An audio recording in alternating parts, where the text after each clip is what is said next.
Noun के part number 8 में आप सभी लोगों का स्वागत है। इससे पहले हम नाउन के 8 पार्ट्स कर चुके हैं, जिसमें हमने नाउन के कंसेप्ट्स पर बात की थी कि नाउन क्या होता है, नाउन के कितने टाइप होते हैं। आज के इस वीडियो में हम करने जा रहे हैं प्रैक्टिस, यानी कि जितना भी हमने 7 वीडियोस में सीखा है कि हम सही में सीख पाए हैं, क्या हम समझ पाए हैं, तो हमें आज पता चल जाएगा प्रैक्टिस करके। ठीक है, अगर आपने पहली वीडियो नहीं देखी और आप गलती से इस वीडियो पर आ गए हो तो पहले पार्ट 1 से देखें पार्ट 7 तक, उसके बाद इस वीडियो पर आना। तो आइए आज हम शुरू करते हैं अपनी प्रैक्टिस। हमने कितना सीखा अपनी 7 क्लासेस में। तो इसमें आप सभी लोगों को बताना है कि इसमें सबसे पहला क्वेश्चन तो ये होगा कि कौन सा नाउन है। ठीक है, नाउन कौन कौन से हैं पहले तो वो सिलेक्ट करना है। उसके बाद बताना है आपको 5 टाइप्स में से कौन सा टाइप का वो नाउन है।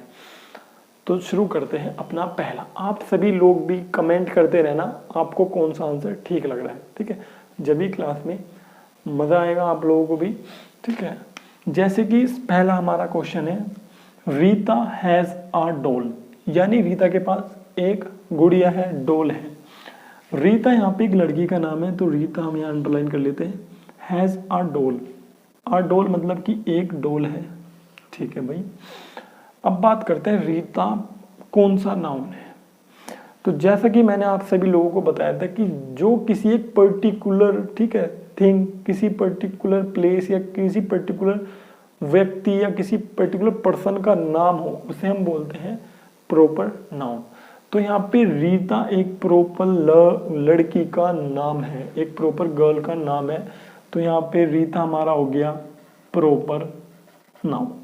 ठीक है, समझ पा रहे हो, बहुत बढ़िया।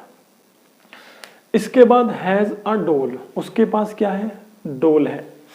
अब बताइए दोस्तों, डॉल इसमें कौन सा नाउन है। तो इसमें दोस्तों डॉल हमारा है कॉमन नाउन। अब डॉल कॉमन नाउन कैसे है।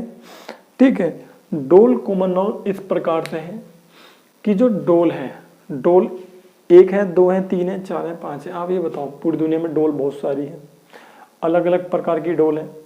कोई डॉल बोलती है, कोई डॉल नहीं बोलती। ठीक है, तो डॉल एक नहीं है, डॉल बहुत सारी है। समझ रहे हो ना। अगर मैं बोलूंगा डॉल, तो डॉल के अंदर बहुत सारी डॉल सारी है। अच्छा एक बात बताओ, एक छोटी डॉल रखी है, एक बड़ी डॉल रखी है, एक बोलने वाली डॉल रखी है, एक बिना बोलने वाली डॉल रखी है। ठीक है, जो बच्चे खेलते हैं और बड़ी डॉल्स भी आती हैं। समझ आ रहा है ना आपको। तो अगर मैं डॉल बोलूंगा तो मैं किस डॉल को बोल रहा हूँ आपको कैसे पता चलेगा, नहीं पता चलेगा ना। तो डॉल किसी पर्टिकुलर डॉल का नाम डॉल नहीं है। ठीक है, तो किसी पर्टिकुलर डॉल का नाम बच्चे रख लेते हैं, जैसे बच्चे लाते हैं, इसका नाम रीता है, सुनीता कहते हैं, कुछ भी जो कह सकते हैं। तो बट डॉल यहाँ पे हमारा क्या है, कॉमन नाउन है। ठीक है, तो कॉमन नाउन को मैं C1 से लिखूंगा, क्योंकि आगे कलेक्टिव नाउन भी आएंगे ना, उसे मैं C2 से लिख दूंगा। इसके बाद आता है देखो, सीमा लीव्स एट कानपुर। तो यहाँ पे सीमा एक हमारा नाउन हुआ, लीव्स एट कहाँ पे रहती है, कानपुर पे रहती है। तो हमारी कानपुर भी यहाँ पे नाउन हुआ। इतनी बात तो हमें समझ में आती है। अब सीमा, जैसे ऊपर आपको बताया कि रीता एक पर्टिकुलर गर्ल का नाम है, उसी प्रकार से सीमा एक पर्टिकुलर गर्ल का नाम है। तो यहाँ पे हमारी सीमा हो गया प्रॉपर नाउन। लीव्स एट, रहती है, कहाँ पे रहती है, कानपुर में रहती है। तो कानपुर एक मैंने आपको बताया किसी प्लेस का नाम है, यानी एक टेरिटरी का नाम है, यानी एक पर्टिकुलर चीज का नाम कानपुर है। अगर मैं कानपुर बोलूंगा उसमें 10 कानपुर नहीं आएंगे। बट जैसे मैं डोल बोल रहा हूँ, तो डोल तो बहुत प्रकार की होती है, बट कानपुर बहुत प्रकार का नहीं है। कानपुर एक प्लेस का नाम है, तो ये एक पर्टिकुलर नाउन है हमारे यहाँ पर। कानपुर एक पर्टिकुलर नाउन हो गया। अगले के आप आंसर देने की कोशिश करो पहले ही, ताकि आपकी प्रैक्टिस अच्छी हो। इसके बाद बात करते हैं, the boys are dozing in the class room. ठीक है, इसका मतलब क्या हुआ, पहले तो मतलब की बात करते हैं। The boys are dozing, dozing मतलब होता है झपकी लेना, इन द क्लासरूम, जो लड़के हैं वो क्लास में झपकी ले रहे हैं। इतनी बात हमें समझ में आती है। अब बात करते हैं इसमें नाउन क्या है। तो बॉयज, एक तो हमें बॉयज समझ आ रहा है noun, are dozing in the classroom, एक हमें क्लासरूम। तो बॉयज क्या है, बॉयज अगर मैं बोलता हूँ बॉय, तो बॉय का मतलब होता है मैं किसी भी लड़के को बॉय बोल सकता हूँ, यानी मैं रमेश को भी बॉय बोल सकता हूँ, सुरेश को भी बॉय बोल सकता हूँ। मैंने आपको बताया था कि एक ऐसा नाम जो कि एक ग्रुप के, मतलब एक ग्रुप के लोगों को मैं बोल सकता हूँ, एक क्लास के लोगों को बोल सकता हूँ, उसे हम क्या बोलते हैं, कॉमन नाउन। तो हमारा यहाँ बॉयज यहाँ पे कॉमन नाउन हो चुका है। अगर आपको समझ नहीं आ रहा है तो आपको पुरानी वीडियोस देखनी चाहिए, और अगर आप समझ रहे हो तो बहुत बढ़िया, कमेंट करते रहो, ठीक है, जो भी आपका आंसर है। Boys are dozing in the classroom. Classroom बताइए कौन सा नाउन है, कॉमन है, प्रॉपर है, मटेरियल है, एब्स्ट्रैक्ट है, कौन सा है? देखो क्लासरूम, क्लासरूम कितने होते हैं? आप स्कूल जाते होंगे तो बहुत सारे क्लासरूम होते हैं भाई, ठीक है। तो उसमें होता है 10th class, 5th class, 6th class, कौन सी क्लास है ये तो नहीं बताया ना इसमें, तो इसमें पर्टिकुलर की बात नहीं करी, इसमें करिए क्लासरूम की बात। तो क्लासरूम यहाँ पे हमारा होता है कॉमन नाउन, ठीक है। अगर वो किसी पर्टिकुलर चीज़ की बात करे तो वहाँ पे हमारा प्रॉपर नाउन होता है, बट इसने बताया नहीं कि कौन सी क्लास है, साइंस की क्लास है, मैथ की क्लास रूम है, जो भी है, 6th क्लास है, कुछ नहीं बताया उसने बताया क्लासरूम। अब क्लासरूम तो दुनिया में बहुत सारे हैं भाई, ठीक है, तो क्लासरूम हमारा कॉमन नाउन हो गया, ठीक है। इसके बाद Jaipur is Paris of India, ये कंसेप्ट आपको मैंने सिखाया था इनसे पहले वीडियो में, और ये मैंने शायद एग्जाम्पल भी वहीं पे सिखाया था आपको। Jaipur is Paris of India, एक तो हमें जयपुर इसमें दिख रहा है नाउन, एक हमें पेरिस और एक हमें इंडिया, ठीक है। इसमें जयपुर है, एक पर्टिकुलर प्लेस का नाम है जयपुर, तो ये हमारा प्रॉपर नाउन हो गया। इज पेरिस, जयपुर पेरिस, यार जयपुर कैसे पेरिस हो सकता है? मोहन राम तो नहीं हो सकता ना।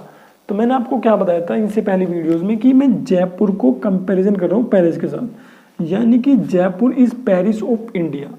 यहाँ पे पेरिस को नहीं दर्शा रहा, यहाँ पे पेरिस एक ग्रुप ऑफ सिटीज को दर्शा रहा है जो कि बहुत अच्छे सिटीज होते हैं। पेरिस एक बहुत शानदार सिटी है, बहुत ही खूबसूरत सिटी है। तो इसी प्रकार से मैं कहना चाह रहा हूँ कि Jaipur is Paris of India. मेरे कहने का मतलब ये नहीं कि जयपुर पेरिस ऑफ इंडिया यानी जयपुर इंडिया का पेरिस है, मैं ऐसा नहीं कहना चाहता। मैं क्या कहना चाहता हूँ, मैं ये कहना चाहता हूँ कि Jaipur is Paris of India, यानी कि जयपुर इस प्रकार से बढ़िया सिटी है जिस प्रकार से पेरिस है, ठीक है। तो मैं ऐसा कह सकता हूँ कि जयपुर इंडिया का बहुत ही बढ़िया शहर है, बहुत ही बढ़िया सिटी है, अंडरस्टैंड। तो हमारा पेरिस यहाँ पे मैंने आपको बताया था कि कॉमन नाउन के रूप में, यहाँ पे कॉमन नाउन की तरह हम इसे यहाँ पे यूज कर रहे हैं। इसके बाद हमारा आता है इंडिया। इंडिया एक पर्टिकुलर देश का नाम है, एक पर्टिकुलर कंट्री का नाम है। पूरे वर्ल्ड में कितनी कंट्रीज है कमेंट करके बताना, ठीक है। तो इंडिया, इतनी सारी कंट्रीज है हमारे पास, 200 प्लस कंट्रीज है, उसमें से एक कंट्री का नाम इंडिया रखा, तो एक पर्टिकुलर टेरिटरी का नाम हमारा इंडिया है। तो इंडिया यहाँ पे क्या हो गया, हमारा प्रॉपर नाउन हो गया। Very good. अगर आपको समझ में आ रहा है, अगर कोई भी प्रॉब्लम है तो आप कमेंट कर सकते हो या मुझे डीएम कर सकते हो मेरे इंस्टाग्राम पर। इसके बाद बात करते हैं पांचवा और हमारा लास्ट है प्रैक्टिस का, ठीक है। T is very refreshing drink. T कैसी ड्रिंक है? रिफ्रेशिंग, यानी जो ताजगी देती है, ठीक है। सुबह उठते हैं, नींद में चाय पीते हैं, आंखें खुल जाती है, ठीक है।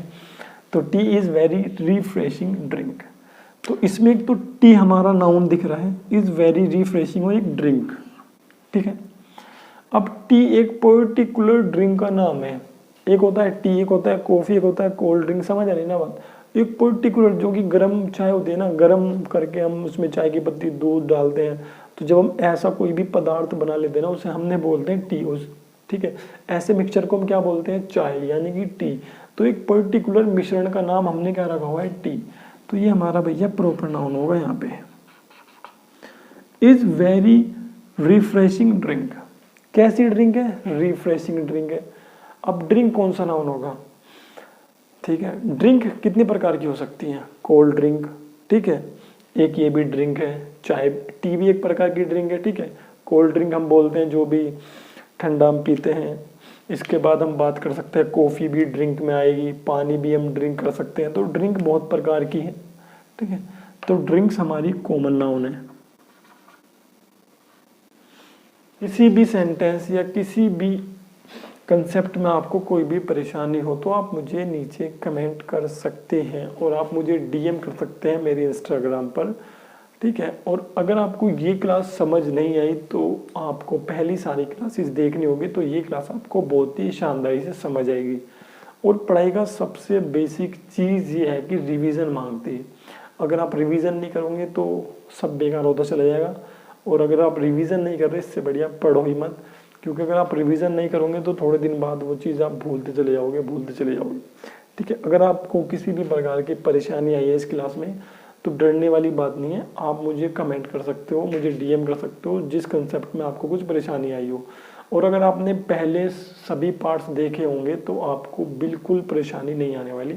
तो मेरी सजेशन ये है कि आप इससे पहले सभी वीडियोस को देखें, और अगर आप चाहते हैं कि हम प्रैक्टिस का पार्ट 2 भी बनाएं तो भी आप कमेंट करके बता दो कि पार्ट 2 बनाना है, अदरवाइज हम नाउन्स के अगले कंसेप्ट के बारे में बात करें।